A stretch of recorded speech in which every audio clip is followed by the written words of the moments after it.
आपको कभी ऐसा लगा है कि आपका फियर आपके सपने पूरे करने में रुकावट बना है? क्या आपको लगता है कि अगर आप अपने डर को कंट्रोल कर लेते, तो आप जिंदगी में ज्यादा अचीव कर पाते? अगर हां, तो आप बिल्कुल सही जगह पर आए हैं। आज हम बात करेंगे कि कैसे द आर्ट ऑफ लेटिंग गो की मदद से आप अपने फियर्स को एक बार और सब के लिए छोड़ सकते हैं और अपनी जिंदगी को एक नई डायरेक्शन दे सकते हैं। यह सिर्फ एक थ्योरी नहीं है, ये एक ऐसी पावरफुल प्रैक्टिस है जो आपके दिमाग को फ्री कर देगा। तो अगर आप अपने लाइफ के ऑब्स्टिकल्स को समझना चाहते हो, फियर को अपने कंट्रोल में करना चाहते हो और एक फियरलेस लाइफ जीना चाहते हो, तो इस वीडियो को एंड तक देखिए। और हां, अगर आपको यह वीडियो पसंद आए तो लाइक, शेयर और सब्सक्राइब जरूर करें। सबसे पहले हम यह समझते हैं कि फियर है क्या। फियर एक ऐसी इमोशन है जो हमारी बॉडी और माइंड को रिएक्ट करने के लिए फोर्स करती है जब हम किसी डेंजरस सिचुएशन में होते हैं। यह एक एवोल्यूशनरी रिस्पॉन्स है जो हमारे एंसेस्टर्स को प्रेडेटर्स से बचाने में मदद करता था। लेकिन आजकल का फियर मोस्टली मेंटल होता है। हम ज्यादातर फ्यूचर के बारे में सोचकर डर जाते हैं, जैसे कि अगर यह नहीं हो गया तो।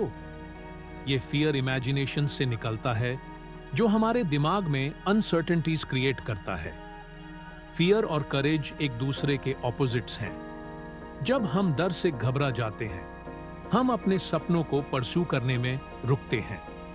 पर जब हम करेज दिखाते हैं, तो हम अपने फियर्स के सामने खड़े हो जाते हैं। ये दोनों इमोशंस एक दूसरे को चैलेंज करते हैं और एक दूसरे का बैलेंस मेंटेन करते हैं। Section 1, what is fear? डर क्या है? Biological perspective. फियर एक बायोलॉजिकल फंक्शन है जो हमारी बॉडी को प्रोटेक्ट करने के लिए होता है। यह फाइट और फ्लाइट रिस्पॉन्स को एक्टिवेट करता है। मतलब जब हम डर जाते हैं, हम या तो फाइट करते हैं या भाग जाते हैं। Real versus imaginary fear. हमारे एंसेस्टर्स को शायद वुल्व्स और टाइगर्स से डर लगता था, लेकिन हमारे लिए ज्यादातर फियर इमेजिनरी है। जैसे अगर मैं फेल हो गया तो, या अगर लोग मुझे जज करेंगे। यह फियर आपके इमेजिनेशन से निकालता है, लेकिन इसका इंपैक्ट रियल फियर से ज्यादा होता है। Impact on decisions. डर हमारे डिसीजन मेकिंग को इन्फ्लुएंस करता है। जब हम डर से घबरा जाते हैं, हम अपने कंफर्ट जोन से बाहर निकालने में हेजिटेंट हो जाते हैं। हमारे सपने हमारे फियर से ब्लॉक होते हैं। फियर हमें बाउंड्रीज के अंदर रखना चाहता है, पर अगर हम उसे समझ के उसके ऊपर चलना सीख लें, तो हम अपने ड्रीम्स को अचीव कर सकते हैं। Section 2, stoic philosophy and fear. Introduction to stoicism. Stoic philosophy के फाउंडर्स जैसे मार्कस ऑरेलियस, एपिक्टेटस और सेनेका ने फियर को हैंडल करने के लिए बहुत पावरफुल मेथड्स दिए हैं। इन फिलोसोफर्स ने यह समझाया कि हमारे कंट्रोल में सिर्फ हमारे एक्शंस हैं, और जो चीजें हमारे कंट्रोल में नहीं हैं, उन्हें हम इमोशन वाइज इग्नोर कर सकते हैं। Fear and stoic virtues. Stoics हमेशा कहते थे कि फियर को हम अपने एक्शंस के थ्रू हैंडल कर सकते हैं। करेज, विजडम और जस्टिस, ये 3 स्टोइक वर्च्यूज हमें फियर के सामने खड़ा करने की ताकत देते हैं। जब आप अपनी एक्शंस को कंट्रोल करते हैं, तो फियर अपने आप मैनेज हो जाता है। अमोर फाती, एम्ब्रेसिंग फेट। अमोर फाती का मतलब है अपने फेट को प्योर तरह से एक्सेप्ट करना। जब आप अपने फेट को एक्सेप्ट करते हो, तो आपका डर उसके रिलेटेड इमोशन से दूर हो जाता है। अगर लाइफ में जो भी हो रहा है, उसे आप एम्ब्रेस करते हो, तो फियर अपने आप चला जाता है। Section 3, types of fear and their impact. Fear of failure. सबसे कॉमन फियर है फेलियर का। हम सबको डर लगता है कि अगर हमने ट्राई किया और फेल हो गए, तो लोग क्या कहेंगे। लेकिन यह फियर हमें अपने एफर्ट्स देने से रोकता है। स्टोइक पर्सपेक्टिव से देखें तो फेलियर को सीखने का एक प्रोसेस समझना चाहिए। Fear of rejection. हम जब अपने आइडियाज या ड्रीम्स को शेयर करते हैं तो रिजेक्शन का डर होता है, लेकिन अगर हम अपने पर्सनल ग्रोथ को फोकस करें तो रिजेक्शन को एक स्टेपिंग स्टोन समझ सकते हैं। फियर ऑफ रिजेक्शन को ओवरकम करने का एक तरीका है अपने सेल्फ वर्थ को समझना। Fear of judgment. हम जब सोशल सेटिंग्स में होते हैं तो हमारी सबसे बड़ी फियर होती है जजमेंट का। स्टोइक्स कहते हैं, जो आपके कंट्रोल में नहीं है उसे छोड़ो। दूसरे लोग जो सोच रहे हैं उसे हम अपनी लाइफ को डिफाइन नहीं कर सकते। Section 4, the art of letting go, acceptance versus resignation.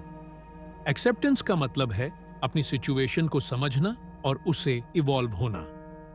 जब आप अपनी सिचुएशन को एक्सेप्ट कर लेते हो तो आप उस सिचुएशन में ग्रोथ देख पाते हो। रेजिग्नेशन का मतलब है हर चीज को एक्सेप्ट करके हार जाना। एक्सेप्टेंस से आप एम्पावर्ड फील करते हो। नेगेटिव विजुअलाइजेशन, प्रीमेडिटेशो मलोरम। स्टोइक्स नेगेटिव विजुअलाइजेशन को अपनाते हैं। इसका मतलब है आप अपने वर्स्ट केस सिनारियोज के बारे में सोचकर अपने डर को हैंडल करते हैं। जब आप वर्स्ट केस सिनारियो के बारे में सोचकर अपने डर को हैंडल करते हैं, जब आप वर्स्ट केस सिनारियो के लिए मेंटली प्रिपेयर्ड होते हैं, तो आप एक्चुअल सिचुएशन को बहुत अच्छे से हैंडल कर सकते हो। Surrendering to fear and finding peace. Fear को सरेंडर करना, इसका मतलब है उसके अगेंस्ट फाइट ना करना। जब आप फियर को अपने लाइफ का पार्ट बना लेते हो तो आपको अपने अंदर पीस मिलता है।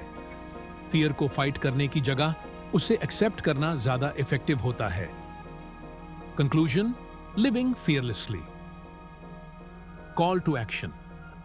तो दोस्तों, अब आप समझ गए हैं कि कैसे स्टोइक टीचिंग्स और लेटिंग गो की आर्ट आपको फियर से फ्री कर सकती है। अगर आप चाहते हैं अपने फियर को कंट्रोल करना और अपने लाइफ को फियरलेस बनाना, तो आपको इस फिलॉसफी को अपनी लाइफ में अप्लाई करना होगा। Encourage to share and subscribe. अगर आपको यह वीडियो पसंद आए तो लाइक बटन दबाएं, अपने दोस्तों के साथ शेयर करें, और अगर आप चाहते हैं कि आपको और ऐसे मोटिवेशनल और प्रैक्टिकल वीडियोस मिलें, तो इस चैनल को सब्सक्राइब जरूर करें। आपका एक क्लिक किसी की जिंदगी बदल सकता है। Strong closing. याद रखिए, फियर को अपना दोस्त बनाइए, लेकिन कभी उसका कंट्रोल अपने ऊपर मत होने दीजिए। फियरलेस लिविंग कैसे पॉसिबल है, इस वीडियो में सीखिए। End screen call to action. अगर आपको और भी ऐसे कंटेंट चाहिए जो आपको अपनी लाइफ का कंट्रोल देने में मदद करे, तो सब्सक्राइब